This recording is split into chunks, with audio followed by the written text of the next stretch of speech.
I've worked with thousands of organizations in the past 35 years, from Lazy Boy and Wells Fargo to the U.S. Army and Marriott International. And here's what I've learned. Not every C-suite executive is great, but the most effective leaders, the most influential leaders, the best trained, top-tier leaders, they all share something in common. And it's not intelligence, it's not talent, it's not even strategy. It's the communication amplified by executive presence. Because plenty of leaders know strategy, but very few know how to embody it. And if you don't understand presence, you will hit a ceiling, whether you're in the C-suite or aspiring to it. Presence is the multiplier. It's not charisma, it's not volume, and it's certainly not dominance. It's alignment. When your mindset, physiology, and message are all congruent, people feel it. And when they feel it, they follow you. So in this video, I'm going to show you the 6 communication skills that separate average leaders from top-tier, highly influential leaders. And I'm going to show you how presence elevates every one of them. Before we go further, a quick story. Last weekend, I was at an innings festival here in Phoenix, Arizona with my wife, daughter, and son-in-law. The Friday night headliner, Mumford & Sons. Now here's what struck me. A lot of bands have good studio music. It sounds polished, it's clean, it's technically strong. But the best bands, they have presence. And when Mumford & Sons hit that stage, something shifted. Their rhythm went beyond the music. Their energy filled the space. Their connection with the crowd was intentional. Their movement, posture, eye contact, interaction, it was all aligned. People who liked their music started loving it. People were moved. 20,000 souls didn't just hear songs, they felt something. That's presence. And leadership is no different.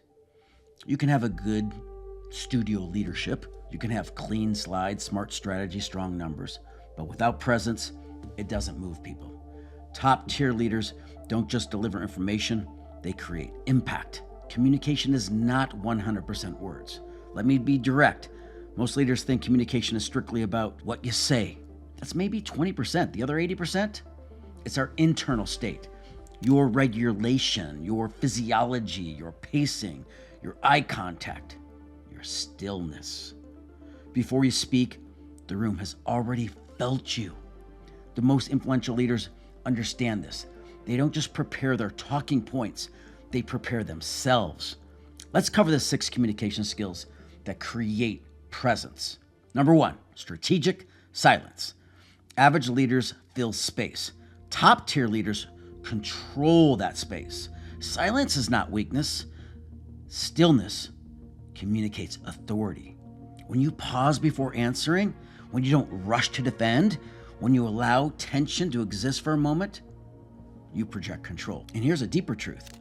If you're anxious, your body leaks it. If you're defensive, your tone tightens. If you're insecure, you'll over-explain. Strategic silence forces regulation. A while back, I was tasked to work with a Lazy Boy regional president running a $100 million operation. He was smart, strategic, talented, but he jumped through points too quickly. He missed the opportunities for intentional silence. We trained this one habit: speak with a prepared cadence and pause 3 seconds before responding. Yes, 3 seconds. The result? His team elevated. Solutions improved. His presence shifted. Nothing about his intelligence changed. His regulation did. His message landed. And that's what separates good leaders from the most effective ones. Number 2, framework thinking. Top-tier leaders don't ramble, they structure. They think in frameworks. Frameworks signal command. Instead of saying, we need to improve culture, an influential leader says, our cultural transformation requires 3 focus areas: trust actions, the foundation; communication clarity, how we reinforce it; shared accountability, how we sustain it. Structure builds confidence in the room. But remember the Mumford & Sons metaphor. You can play all the right notes, but if there's no rhythm, no alignment, no connection, it doesn't move anyone. Frameworks give structure, presence gives rhythm. The best leaders combine both. Number 3, reading the room. This is where influence multiplies. Every room has an emotional climate, Every conversation has that invisible tension. The most effective leaders feel it immediately. Who feels threatened? Who feels unheard? Who feels misaligned? Who feels defensive? And then they adjust.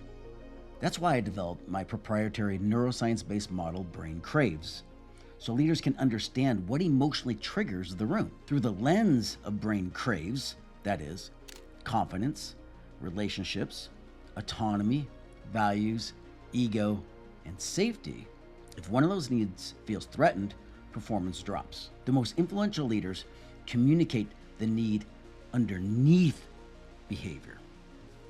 That's connection. And connection is presence. Not being liked, it's being attuned. Just like a great band reading the crowd, adjusting their tempo, energy, and interaction. Elite leaders read the room and respond in rhythm. Number 4, decisive clarity. Average leaders hedge. Top tier leaders decide. They don't say, I think maybe we should consider. They say, here's what we're going to do. Remove the powerless words like try, might, kind of. Replace them with we will, we are committed to, and we'll execute and follow through. Clarity signals confidence. But here's the distinction.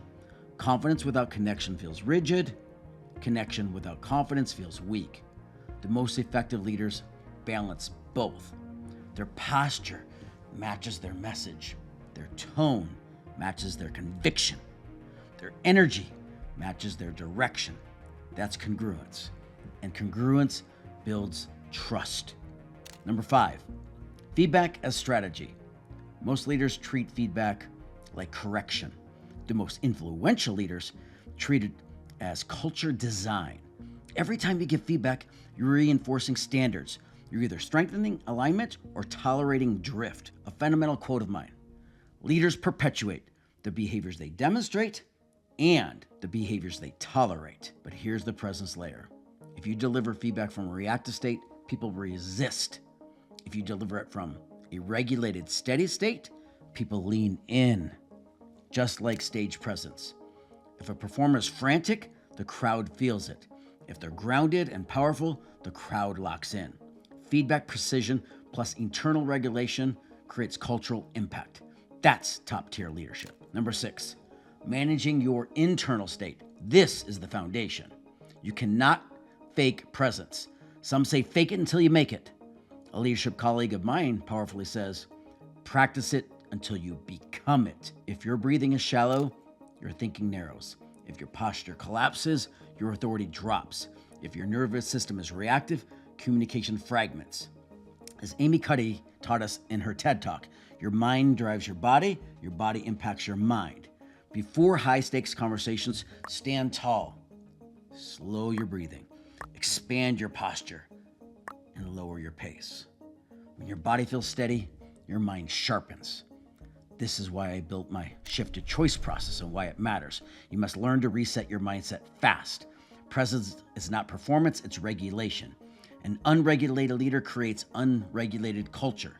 A regulated leader creates psychological steadiness, and steadiness amplifies influence. In closing, these 6 skills: strategic silence, framework thinking, reading the room, decisive clarity, feedback as strategy, managing your internal state. These communication skills separate the most effective, the most influential, the top-tier leaders from everyone else. You can have good leadership studio recordings, but if you want to move people, if you want communication to land, if you want your impact to multiply exponentially, you need presence. Just like Mumford & Sons.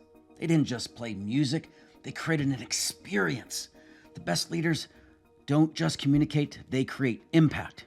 And remember, either you shape the culture or the culture shapes you. The choice is yours. Thanks for watching.